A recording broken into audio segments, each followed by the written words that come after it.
અહીંયા આવો ને, રોટલી થોડી બળી ગઈ તો તમે અહીંયા ખાઈ લ્યો ને, તાર મમ્મી જઈને ખબર પડી જશે રોટલી બળી ગઈ એવું. આજે મમ્મી મને પૂછતા હતા કે રાત્રે પીઝા કોણે મંગાવ્યા હતા, ઓલા બોક્સ પડ્યા હતા ને એટલે.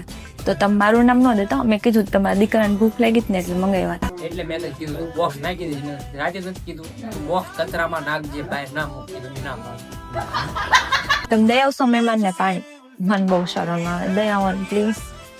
કેમ તને શરમ આવે? હમણાં તારા મહેમાનો તરત તું જાત, મારા મહેમાનો તો શરમ આવે છે.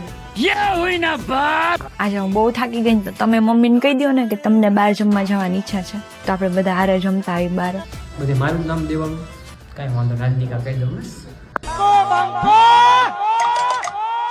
અને હા, મેં મૂવીની ટિકિટ બુક કરાવી છે, પણ એમ ન કે તમે કરાવી, એમથી તો તમે જ કરાવી છે. કાંઈ વાંધો નહીં, મંગળી કુવા દે થોડી વાર. હમણાં હું બજારમાં ગઈ હતી ને તો મેં નવા કપડાં લીધા, તો મેં એમ કીધું કે તમારા દીકરાએ મને ગિફ્ટમાં આપ્યા છે, તો તમે હવે એમ જ કહેશો, એમ ન કે તમે લીધા છે નવા. બસ મારીમાં બીજું કાંઈ